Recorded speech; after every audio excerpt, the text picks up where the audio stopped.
We have many different ways of meditating, and today I want to talk about three different types that I often talk to my new students about.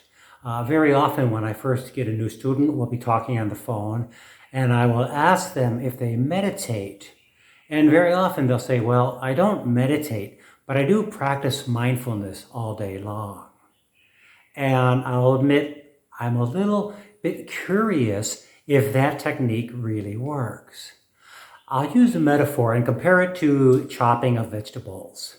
If you meet a chef and he says, I chop vegetables all day, therefore I don't need to sharpen my knives. Wait, what are you talking about? Back up a little bit. A chef, she is going to sharpen her knives first thing in the morning and then chop vegetables throughout the day.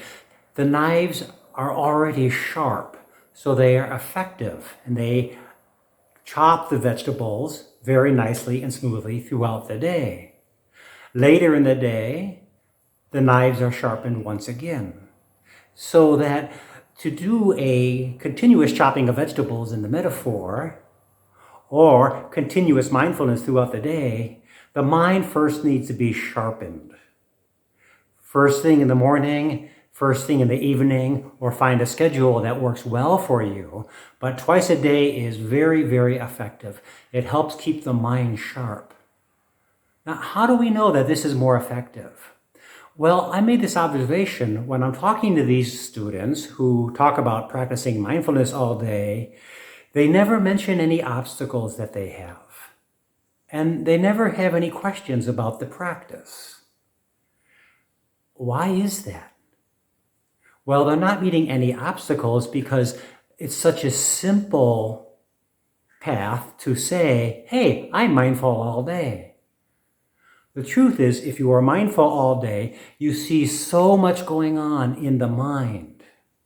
For example, fear of this, anger about that, jealousy about this, and blame for that, which is happening all day long in the average human mind.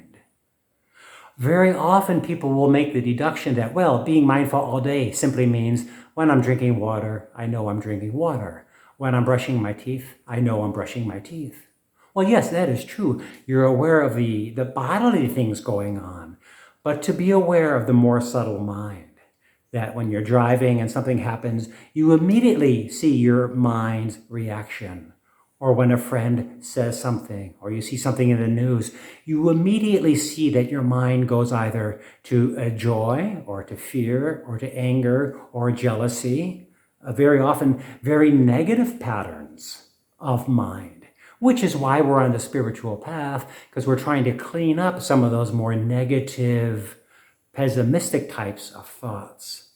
So when students are claiming that they practice mindfulness all day, I don't think it's very subtle at all. And it needs to definitely start with a strong sitting meditation in the morning, which is then refreshed again in the evening. Another thing that a lot of people will say, well, no, I don't practice sitting meditation. Just before I go to bed, I lay down and I meditate, reclining meditation. I'll tell you the truth.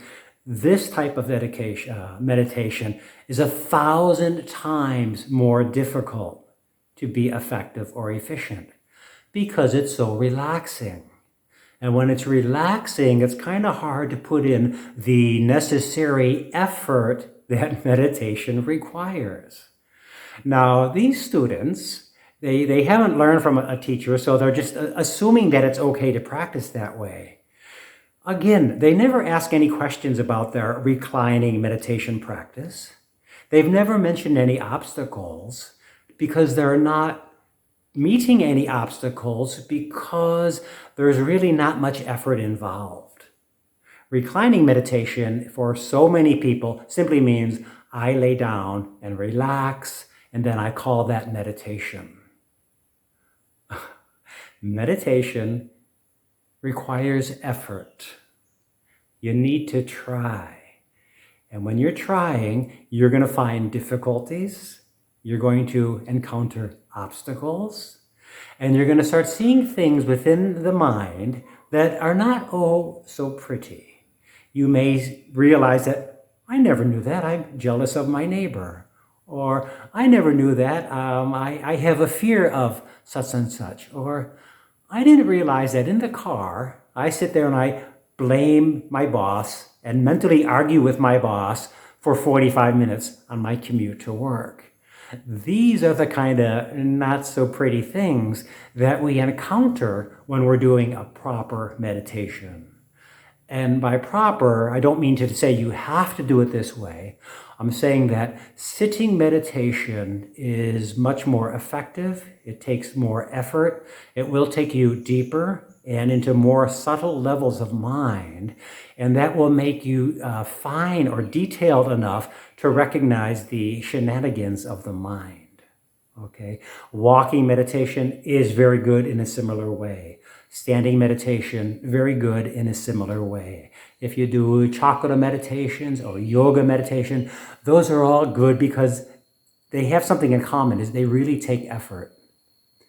Reclining meditation is so difficult that I would not even claim to be able to do it. I've been sitting meditation for 20 years or so. The only time I'll do a reclining meditation is after I've done a formal sitting meditation. And then when I've had the incisive insights of mind, then I will lay down and just go into relaxation mode. I hope this helps a little bit clear things up and get you on a great path for deep mindfulness, concentration, and spirituality, and knowing yourself so deeply.